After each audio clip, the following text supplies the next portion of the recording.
नमस्कार। आमन study point पर आप लोगों का हार्दिक स्वागत है। जीएस रिवीजन सीरीज में आज आगे बढ़ते हैं। हम लोग मौर्योत्तर काल के बारे में आज डिस्कस करेंगे। देखिए, मौर्य साम्राज्य का जब पतन हुआ तो उसके बाद भारतीय इतिहास दो भागों में बढ़ जाता है।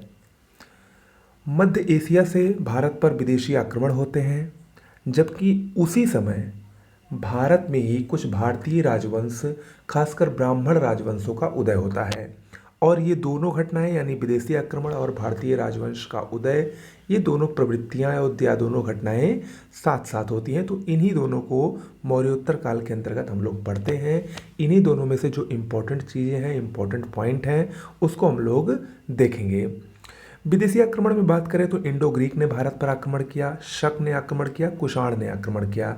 जबकि उसी समय भारतीय राजवंश जो भारत में ही अवतरित हुए, उसमें शुंग वंश, कर्ण वंश, आंध्र सातवाहन वंश, कलिंग का चेदी वंश और वाकाटक वंश प्रमुख थे। बात करते हैं सबसे पहले विदेशी आक्रमण की। सबसे पहले विदेशी आक्रमणों में इंडो ग्रीक यानी जिसको हिंदी में हिंद यवन शासक या हिंद यूनानी कहा जाता है, इन्होंने सबसे पहले भारत पर आक्रमण किया। और उसमें भी सबसे पहले डेमेट्रियस वंश की स्थापना हुई, जिसका एक बहुत ही प्रसिद्ध शासक था मिनांडर। इसको मिलिंद कहते हैं। ये डेमेट्रियस वंश का शासक था। इसकी राजधानी शाकल थी। इसने भारत पर आक्रमण किया। बौद्ध साहित्य में मिनांडर को मिलिंद के नाम से जाना जाता है। प्रसिद्ध बौद्ध विद्वान नागसेन ने एक पुस्तक लिखी है जिसका नाम है मिलिंद पानो। उस ग्रंथ का नायक मिनांडर ही है। उस ग्रंथ में मुख्य रूप से नागसेन और मिनांदर के बीच हुई बातचीत का वर्णन है, हुए संवाद का वर्णन है। ओके। इंडो ग्रीक शासकों में ही एक वंश था यूक्रेटाइड्स वंश, जिसका एक बहुत ही प्रसिद्ध शासक था एंटियालकीड्स।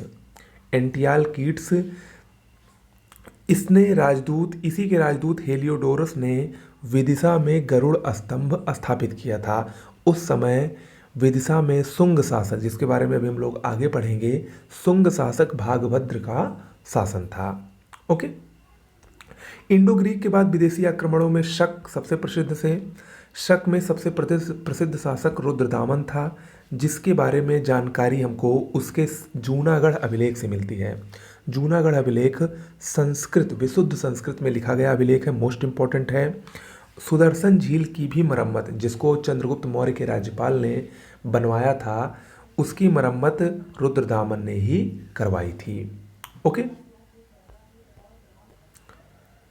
शक शासकों में एक बहुत ही प्रसिद्ध शासक था नहपान।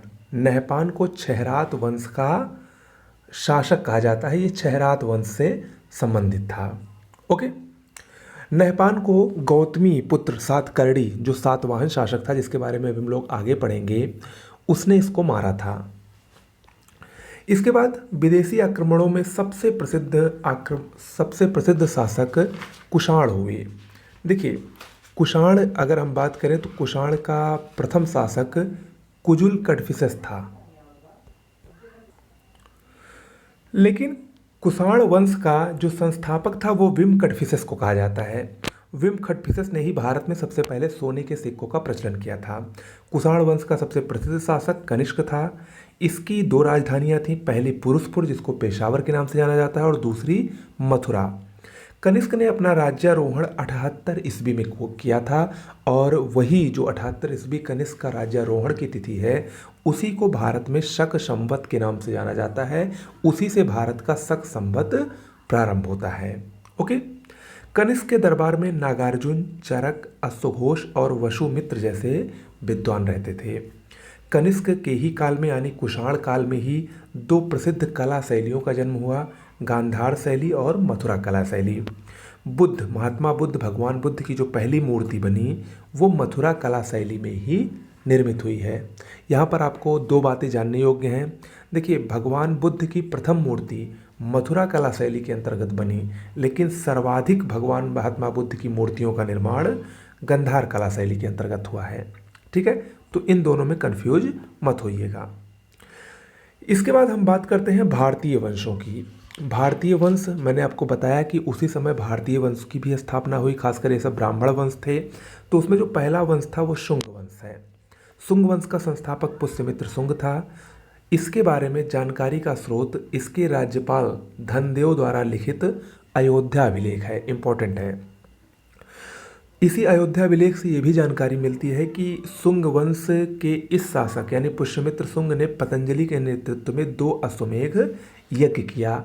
यहाँ पर आपको एक बात और पता चली होगी कि जो पतंजलि थे, जो योग गुरु थे, ये पुष्यमित्र शुंग के दरबार में थे, उन्हीं के समकालीन थे। शुंग वंश का अंतिम शासक देवभूति था। कर्ण वंश की बात करें तो कर्ण वंश का संस्थापक वसुदेव था और इसका अंतिम शासक सुशर्मन था। इसके बारे में आप लोग इतना ही जानिए।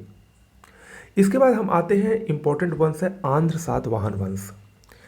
आंध्र सातवाहन वंश की स्थापना सिमुक ने की थी। इसकी राजधानी प्रतिष्ठान या महाराष्ट्र थी। प्रतिष्ठान जो कि महाराष्ट्र में ही स्थित है, ये आंध्र सातवाहन की राजधानी थी। देखिए, इसको आंध्र सातवाहन वंश क्यों कहा गया है? क्योंकि पुराणों में इस वंश को आंध्र कहा गया है, जबकि अभिलेखों में इसका नाम सातवाहन है। इसीलिए इस वंश का नाम आंध्र सातवाहन दोनों पड़ा। वैसे इसका प्रभाव क्षेत्र भी महाराष्ट्र और आंध्र प्रदेश दोनों में था। इस वंश में बहुत सारे शासक हुए, लेकिन जो उसमें से प्रसिद्ध शासक थे वो थे सातकर्णी प्रथम, हाल, गौतमी पुत्र सातकर्णी और वशिष्ठी पुत्र पुलमामी। वशिष्ठी पुत्र पुलमामी ये एक प्रसिद्ध शासक था, लेकिन इस वंश का जो अंतिम शासक था वो था यज्ञश्री सातकर्णी। याद रखिएगा, सातवाहन वंश का अंतिम शासक यज्ञश्री सातकर्णी था। अब हम बात करते हैं, पहली शताब्दी में ब्राह्मणों को भूमिदान का साक्ष्य जो कि नागनिका अभिलेख में वर्णित है, वो आंध्र सातवाहन वंश से ही पता चलता है। यानी ये प्रश्न अक्सर पूछता है कि ब्राह्मणों और बौद्धों को पहली बार भूमिदान कब दी गई, किस वंश के अंतर्गत दी गई या किस काल में दी गई? तो आंध्र सातवाहन वंश में दी गई, पहली शताब्दी में।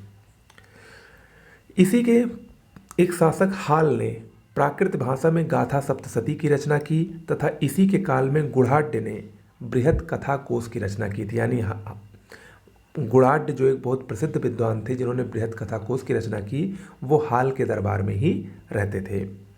बात करते हैं इसके एक प्रसिद्ध शासक गौतमी पुत्र सातकर्णी की। तो गौतमी पुत्र सातकर्णी इस समूचे आंध्र सातवाहन वंश का सर्वश्रेष्ठ शासक था। इसको क्षयरात वंश का विनाशक कहा गया है, क्योंकि इसने क्षयरात वंश के शासक नहपान की हत्या की थी। एका ब्राह्मण इसकी उपाधि है। एका या एकल ब्राह्मण या अद्वितीय ब्राह्मण गौतमी पुत्र सातकर्णी को ही कहा जाता है। इसका अंतिम शासक आंध्र सातवाहन वंश का यज्ञश्री सातकर्णी था, अभी मैंने आपको बताया। इसके बाद आते हैं कलिंग का चेदी वंश। ये भी इंपॉर्टेंट है। इस वंश का संस्थापक महामेघ वाहन था, लेकिन इस वंश का सबसे प्रतापी शासक खारवेल था। खारवेल के बारे में जानकारी का स्रोत उसका हाथी गुम्फा अभिलेख है। मोस्ट इंपॉर्टेंट है, कई बार पूछा गया है। हाथी गुम्फा अभिलेख में ही सर्वप्रथम नंद वंश के शासक महापद्मनंद द्वारा कलिंग में नहर खुदवाए जाने का उल्लेख है।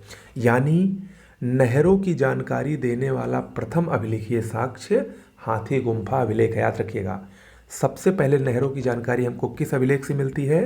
हाथी गुम्फा अभिलेख। किससे संबंधित है? खारवेल से संबंधित है, कलिंग के चेदी वंश से। ओके, इसके बाद वाकाटक वंश भी आया। वाकाटक वंश का संस्थापक विंध्य शक्ति था। सातवाहन शासकों ने सबसे पहले सीसे के सिक्के जारी किए थे। ठीक है, इंडो ग्रीक ने कुषाण वंश के शासकों ने सोने के सिक्के जारी किए, जबकि सातवाहन शासकों ने सबसे पहले सीसे के सिक्के जारी किए थे। तो ये कुछ प्रमुख बातें थी जो इम्पोर्टेंट थी। आज के लिए इतना ही। हमारे चैनल पर नोट्स उपलब्ध है। चूँकि अब देखिए पीसीएस की परीक्षा भी पोस्टपोन हो गई है, तो आप सबके पास एक बार फिर से समय मिल गया है। जिन्होंने अभी तक अपनी तैयारी अच्छे से नहीं की थी, वो लोग अपनी तैयारी को और भी धार दें और अच्छे से तैयारी करें। साथ में करंट अफेयर्स की कंप्लीट नोट्स, जीएस, हिंदी की सबसे अच्छी नोट्स, सब कुछ उपलब्ध है। आपको इस नंबर पर व्हाट्सएप या टेलीग्राम के जरिए मैसेज करके ज़्यादा जानकारी प्राप्त करनी है। नमस्कार।